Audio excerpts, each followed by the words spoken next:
Chapter 2 dangerous इश्क। रात के 11 बज रहे थे। सभी छत पर बैठे नीचे देखे जा रहे थे। देख तो जरा, कोई बोलेगा कि यहाँ रात है, प्रशांत बाइनोक्यूलर में देखते हुए बोला। वही सिद्धार्थ हाथ टिकाए बस नीचे की तरफ देखे जा रहा था। पूरी जगह रोशनी से भर गई है। बता नहीं अब क्या करने वाले हैं ये सब, सिद्धार्थ नीचे की तरफ देखते हुए कहता है। तभी प्रशांत ने नीचे की तरफ देखा और इशारा किया। वो देख, 3 पिशाच साले उस लड़के का खून पी रहे हैं। क्या दिन आ गए हैं, प्रशांत मुंह फेरता हुआ बोला। क्या करे, 800 साल से यही हालत है पूरी दुनिया की।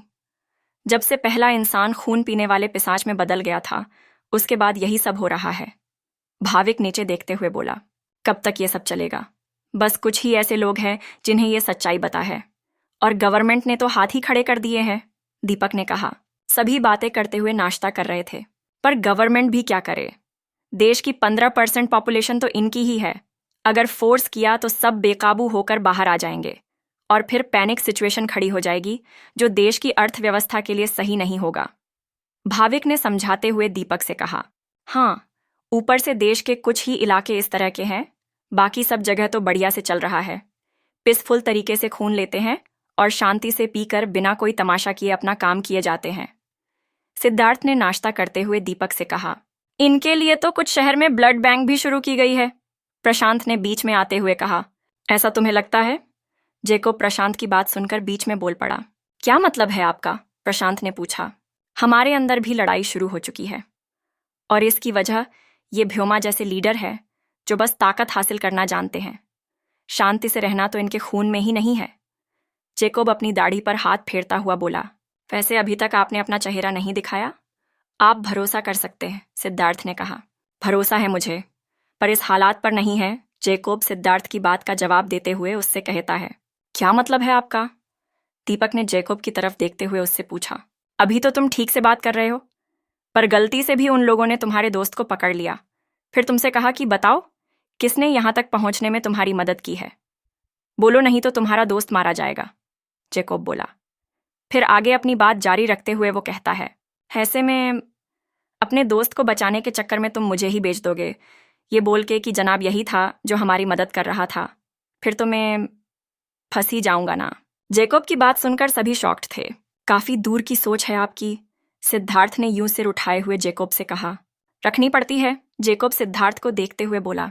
चलो फिर थोड़ी देर आराम कर लेते हैं और 5 बजे उठकर देखते हैं, फिर माहौल के हिसाब से प्लान तैयार करेंगे, भाविक ने सभी की तरफ देखते हुए कहा। जेकोब ने छत का दरवाजा ठीक से लॉक कर दिया और आगे 2 टेबल रख दिए। सभी थोड़ी देर के लिए सोने लगे थे, पर सिद्धार्थ बस आसपास देखे जा रहा था, मानो वो किसी को ढूंढ रहा था। उसके चेहरे पर मायूसी साफ साफ दिखाई दे रही थी। माफ कर देना, सिद्धार्थ के मुंह से अचानक से निकला। सिद्धार्थ के चेहरे पर हद से ज्यादा मायूसी छा चुकी थी। उसकी आंखों में लगभग से पानी आ चुका था। हुच्छा! अचानक ही एक लड़की की आंख खुल गई और घबराई हुई वो बिस्तर पर बैठ गई। उसके चेहरे पर डर के भाव थे। उसकी सांसें तेज थीं, वही दिल की धड़कन राजधानी की तरह दौड़ रही थी। उस लड़की के बाल भी बिखरे हुए थे। वो लड़की अपने छोटे से सिंगल बेड पर से उठ खड़ी हुई और सामने जो नल था उसमें से 1 गिलास पानी भरकर पीने लगी। पर बदन में जो दर्द था वो बर्दाश्त से बाहर था। पिया हुआ सारा पानी उसने बाहर निकाल दिया। उसका जिस्म शायद पानी का आदी नहीं था। वो लड़की जिस कमरे में थी वो एक छोटा सा कमरा था। वहां पर बिजली नहीं थी। छत से पानी टपक रहा था। पूरे कमरे में अंधेरा था और चूहे इधर उधर दौड़कर आवाज कर रहे थे। लड़की ने गहरी सांस ली और खिड़की की तरफ देखा और अपना हाथ खिड़की पर रखा। शायद अब और कुछ बर्दाश्त करने की उम्मीद ही नहीं बची।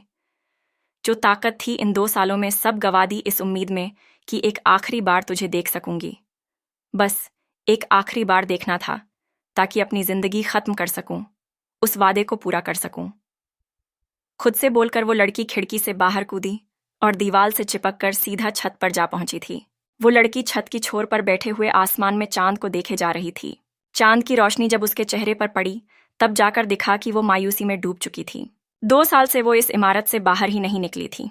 उसका बदन पतला और हार्ड पिंजर की तरह दिख रहा था। मांसपेशियां कस चुकी थीं। चेहरे पर और जिस्म पर खून की नसें भी सूख चुकी थीं। शायद बदसूरत ही लग रही थी, पर एक अलग ही मासूमियत चेहरे पर थी जो उसके दिल की खूबसूरती बयान कर रही थी। अपनी मौत का इंतजार करती वो छत पर बैठी थी। सुबह होने में बस 2 या 3 घंटे ही बाकी थे। दूसरी तरफ पुराने गेस्ट हाउस के पीछे की इमारत में सभी सो चुके थे। सड़क पर कोहरा छाया हुआ था। वहीं डरावनी पिशाचों की आवाज सुनाई दे रही थी, जो सड़क पर गप्पे मार रहे थे, टहल रहे थे। कुछ और वक्त के बाद आखिरकार 5 बज चुके थे। उठो सब, जेकोब धीमी आवाज में बोला। उसकी आवाज सुनकर सभी ने तुरंत ही आंखें खोल दी। कोई भी ठीक से सो नहीं पाया था, और ऐसी जगह पर सोते भी कैसे। वक्त आ चुका है, मेरे पीछे चलो जल्दी, जेकोब बोला। हाँ, 1 मिनट, बोलकर मोटा प्रशांत अपनी जगह से खड़ा हुआ। सभी बारी बारी से नीचे उतरे, फिर आसपास देखने लगे। कोई नहीं है, जेकोब बोला, फिर प्रशांत से कहा, गाड़ी में छुपकर बैठना, बस हमारा इंतजार करना। और हाँ, कुछ भी हो जाए, मेरे बोलते ही गाड़ी भगा देना, जेकोब ने प्रशांत को समझाते हुए कहा। हाँ, समझ गया, बोलकर प्रशांत गाड़ी में बैठकर नीचे झुक गया, ताकि कोई उसे देखे नहीं। वहां पर सभी की फटी पड़ी थी। आज आर्या पार की लड़ाई थी। सभी पैर दबाए सड़क पार करके गेस्ट हाउस के पिछले रास्ते से इमारत में दाखिल हुए। जैसे ही सब अंदर आए, बहुत ही वाहियात सड़े हुए मांस की बदबू सभी के नथुनों में घुस गई। हद है, इतनी भयंकर बदबू बर्दाश्त से बाहर है, दीपक आसपास देखकर बोला। मूंग से सांस ले, मेरी तरह, सिद्धार्थ मुंह दिखाता हुआ बोला। तुझे मजाक सूझ रहा है, दीपक गुस्से से बोला। उसकी बात सुनकर सिद्धार्थ ना के इशारे में अपना सर हिलाने लगा। जिंदगी से प्यार है तो चुप करो। अगर कोई पुराना पिशाच मिल गया, जिसकी उम्र 300 साल से ज्यादा है, तो वो 2 किलोमीटर दूर से भी हमारी आवाज सुन लेगा, जेकोब आसपास देखता हुआ धीरे से बोला। जेकोब की बात सुनकर सिद्धार्थ की आंखें बड़ी हो गईं। सभी ने देखा, फर्श पर मांस के चिथड़े पड़े हुए थे, तो मरे हुए जानवर भी थे, कहीं पर बिल्ली तो कहीं पर कुत्ता। नजारा भयानक था। चलो ऊपर बारी बारी से सब कमरे देखते हैं, जैकब ने सभी से कहा। सभी सीढ़ियों से चौथी मंजिल पर पहुंचे। 4 मंजिल की वो इमारत थी जिसमें करीब 80 कमरे थे, और सभी को ये काम 1 घंटे में करना था। अगर सब अलग अलग होकर ढूंढते तो आसानी होती, पर यह जगह अलग होकर ढूंढने लायक नहीं थी। इसीलिए सभी इकट्ठा होकर 2-2 की टीम में बारी बारी से सभी कमरे की तलाशी कर रहे थे। सभी 4th फ्लोर से शुरुआत करके आखिर में नीचे वाले हिस्से को देखने वाले थे। इसीलिए फ्लोर के आखिरी हिस्से से सभी ने देखना शुरू किया था। ओए सिद्धार्थ, मुझे कपड़ा देना, मुंह पर लपेटना है, दीपक सिद्धार्थ को देखकर बोला। सिद्धार्थ का नाम सुनते ही छत पर बैठी वो लड़की सतर्क हो गई। उसने आसपास देखा। ये आवाज कहाँ से आ रही है? वो लड़की बेचैन होकर खुद से बोली। यार, तेरे पास नहीं है क्या? सिद्धार्थ चिढ़ता हुआ बोला। उस लड़की ने ध्यान से आवाज सुनी। सीट, उस अनजान लड़की के मुंह से निकला। वो खड़ी हुई और सिद्धार्थ की आवाज जहां से आ रही थी उस ओर देखने लगी। ये क्या कर दिया तुमने? उस लड़की ने 1.5 किलोमीटर दूर स्थित गेस्ट हाउस की तरफ देखकर खुद से कहा। ये क्या बेवकूफी की तुमने? वो लड़की डरी हुई फिर से बोली। गेस्ट हाउस के अंदर देख, मैं बता रहा हूं, जल्दी से ढूंढकर निकल जाते हैं, वरना दिक्कत होगी, दीपक डरी हुई आवाज में बोला। हाँ जानता हूं, अभी चुप रहे, सिद्धार्थ दबी हुई आवाज में दीपक को देखकर उससे कहता है। तुम दोनों चुप रहो और चुपचाप दीपक को ढूंढो, भाविक पीछे मुड़कर गुस्से से बोला। कि तभी अचानक से एक पिशाच उन लोगों के सामने आ खड़ा हुआ। अचानक अपने सामने खड़े हुए पिशाच को देखकर सभी के चेहरे पीले पड़ गए। कोई अपनी जगह से हिल नहीं पा रहा था, मानो सभी को सांप सूंघ गया हो। वो नरभक्षी पिशाच था, काफी डरावना। लंबे लंबे नाखून थे, जिसमें से खून की बूंदें फर्श पर टपक रही थीं। बाल लंबे लंबे थे, जिस्म पर फटे हुए कपड़े पहने हुए थे। वही पैरों के नाखून भी लंबे और सड़े हुए थे। उस पिशाच में से अजीब सी फिक्की खून की बदबू आ रही थी। जिस्म की चमड़ी भी सड़ चुकी थी। उसकी आंखें डरावनी लाल रंग के खून से सनी हुई थीं, और वो उन सभी को पागलों की तरह गर्दन मरोड़ता हुआ देखे जा रहा था। उस पिशाच ने सभी को देखा और अटैक करने आगे बढ़ा ही था कि जेकोब ने उसे गले से पकड़ा और उसकी गर्दन मरोड़ दी। सब कुछ खामोशी से हो गया। सभी की सांसें तेज हो चुकी थीं। साला भाड़ में जाइए सब, जिंदा बचे तो किसी और को ढूंढ लेंगे, चलो भागते हैं यहां से, दीपक उस मरे हुए पिशाच को देखकर बोला। फट गई क्या? सिद्धार्थ दीपक की तरफ देखकर बोला। हाँ, क्यों, तेरी नहीं फटी? दीपक ने पूछा। ना, सिद्धार्थ ने कहा। दीपक को लेकर ही जाएंगे, समझा? भाविक बोला। हद है यार, दीपक अपना सिर खुजाते हुए बोला। अब क्या हुआ? सिद्धार्थ ने पूछा। वो ग्रेनेड का बैग गाड़ी में ही भूल गया, दीपक बोला। तेरी माँ की, बोलते हुए भाविक ने अपने गुस्से को कंट्रोल किया। साले, यहाँ पिकनिक मनाने नहीं आए थे, जो तू कुछ भूल गया और हम बाहर से उसे खरीद लेते, गुस्से से सिद्धार्थ बोला। सॉरी यार, दीपक ने माफी मांगते हुए दोनों से कहा। अचार डालूं? भाविक हाथ दिखाता हुआ बोला। अब रफ्तार बढ़ाओ और जल्दी जल्दी सारे कमरे चेक करो, जेकोब बात बदलते हुए बोला। दीपक उस मरे हुए पिशाच को देखकर धीरे से आगे बढ़ा और दरवाजा खोला। शीट, कितना बदबूदार कमरा है, दीपक ने अपनी नाक दबा दी। यहाँ हर कमरा ऐसा ही है। अब जल्दी करो, जैकब ने कहा। सभी बारी बारी से कमरे देखने लगे। पूरा गेस्ट हाउस कब्रिस्तान बन चुका था। किसी को यकीन नहीं हो रहा था। हर कमरे से सड़ी हुई जानवर की या इंसान की लाश मिल रही थी। जगह जगह खून था, कहीं फर्श पर तो कहीं दीवारों पर। कहीं कहीं तो इंसान के हाथों के निशान थे जिन्होंने भागने की कोशिश की थी, मगर भाग नहीं पाए थे। सभी मुंह से सांस ले रहे थे, क्योंकि वहां की हवा ही मनहूस बन गई थी। तीसरे फ्लोर पर पिशाचों के महाराज, इंसान ऊपर के कमरे तलाश रहे हैं, एक पिशाच बोला। हम तो वो इंसान सब इस लड़के को तलाश करने आए हैं, भ्योमा मुस्कुराकर बोला। हाँ सरदार, एक और पिशाच बोला। ठीक है फिर इसे बाहर जाकर लेटा दो, जरा मैं भी तो देखूं कौन है। सब मिल बांट कर खाएंगे, भ्योमा ने कहा और हंसने लगा। उसे हंसता हुआ देखकर सभी हंस रहे थे। मत जाओ, वहां से निकल जाओ, वो लड़की छत से देखती हुई बोली। यहाँ कुछ नहीं मिला, दीपक ने कहा। नीचे का फ्लोर देखते हैं, भाविक बोला। मुझे कुछ गड़बड़ लग रही है, संभाल के, जैकब ने आसपास देखकर कहा। हाँ जानता हूँ, भाविक बोला। सभी बारी बारी से संभाल कर नीचे उतर रहे थे। जैसे ही सब नीचे के फ्लोर पर पहुंचे, सामने फर्श पर कोई बेहोश पड़ा मिला। ये तो, बोलकर दीपक नजदीक गया, ये तो दीपक चौरसिया है। सिद्धार्थ हैरानी से बोला और दीपक की तरफ भागा। बेवकूफ, ये जाल है, जैकब दबी हुई आवाज में बोला। साले, जब हम यहां से ऊपर गए थे तब तो ये नहीं था अकल के दुश्मन, भाविक चिल्लाया। अटैक, भ्योमा ने धीरे से अपनी आंख खोलकर कहा। स्टूपिड सीड, वो छत पर खड़ी हुई बोली। फिर उसने मुंह पर एक कपड़ा लपेटा और सीधा आगे वाली इमारत की छत पर कूद गई। उसने काफी ऊंची छलांग लगाई थी। उसकी ताकत से छत का हिस्सा टूटकर जमीन पर जा गिरा था। गेस्ट हाउस के अंदर तीसरे माले पर सिद्धार्थ को समझ आता, उससे पहले ही सभी कमरों से 1 या 2 वैम्पायर बाहर आ चुके थे।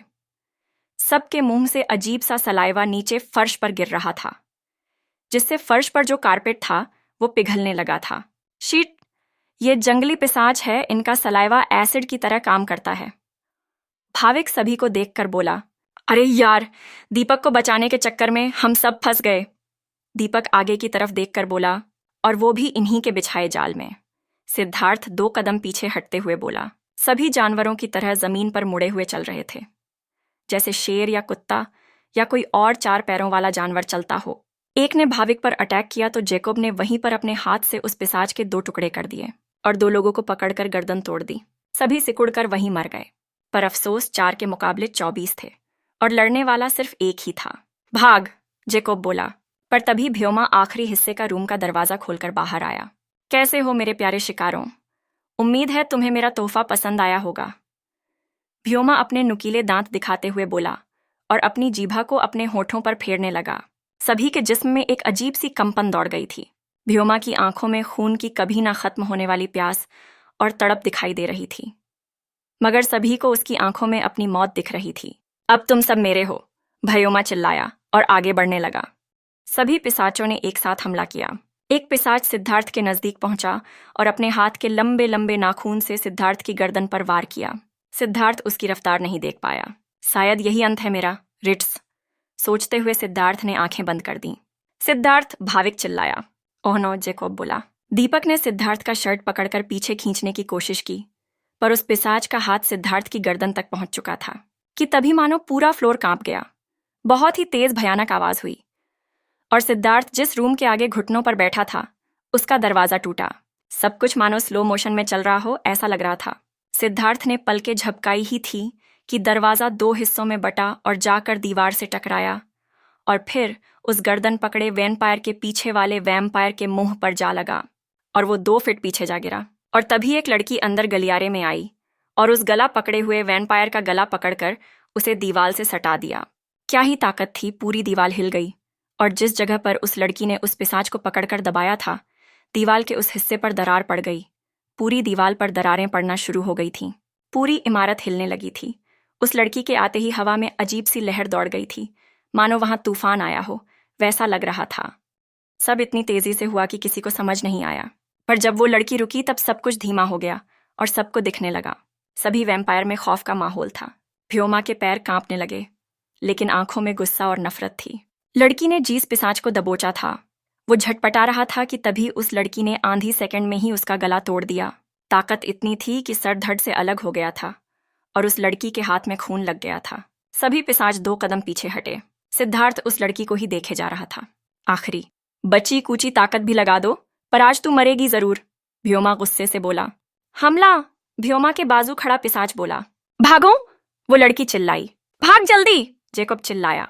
पर सभी पिशाच रास्ता रोके उन सभी को मारने आ रहे थे।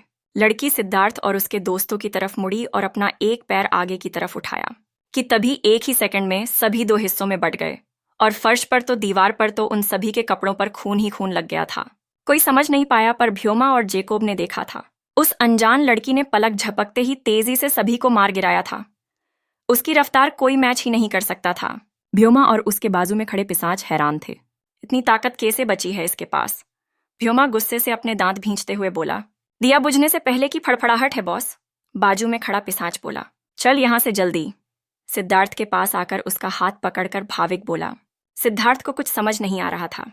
भाविक ने उसे उठाया, तभी जेकोब पास आया और बेहोश पड़े दीपक चौरसिया को उठा लिया और साथ में दूसरे दीपक को घसीटने लगा। सिद्धार्थ बस उस लड़की को ही देखे जा रहा था। ज्यादा वक्त नहीं है, हमारे पास बस 15 मिनट है। चलो, सब पिशाच वापस आते ही होंगे। नीचे उतर रहे जेकोब ने चिल्लाकर कहा। भाविक जबरदस्ती सिद्धार्थ को खींचकर नीचे लेकर जा रहा था। वो लड़की आसपास क्या हो रहा है उसकी फिक्र छोड़कर बस सिद्धार्थ को ही देखे जा रही थी। तभी उस लड़की के चेहरे पर जो कपड़ा था वो धीरे से खुलकर नीचे गिरा। भाविक सीढ़ियों से सिद्धार्थ को लेकर जा ही रहा था कि आखिरी वक्त पर सिद्धार्थ ने उस लड़की का चेहरा देखा।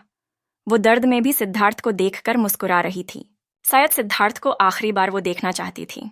बची हुई सारी ताकत उसने लगा दी थी सिद्धार्थ को बचाने के लिए। ओझल होते वक्त सिद्धार्थ के मुंह से निकला, ऋतु। अगर पसंद आए तो प्लीज लाइक कीजिए, शेयर कीजिए और सब्सक्राइब करना ना भूलें। मैं हूं शिवानी, अगले चैप्टर में मुलाकात होगी कल फिर से। Bye, take care.